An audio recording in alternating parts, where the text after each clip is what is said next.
13 నుంచి 18 వరకు.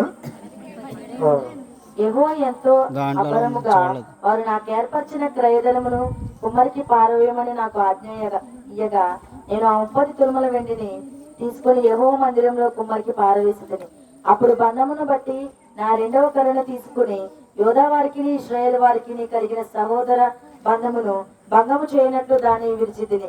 అప్పుడు యెహోవా నాకు సెలవిచ్చినది ఏమనగా, ఇప్పుడు బుద్ధి లేని ఒక కాపరి పనిముట్లను తీసుకుని ఏలయనగా దేశమందు నేను ఒక కాపరి నియమింపబోచున్నాను.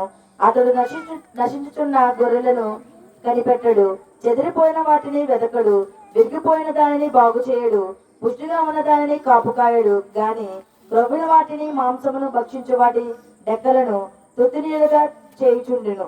మందను వెడనాడు పనికి మాలిన కాపరికి శ్రమ.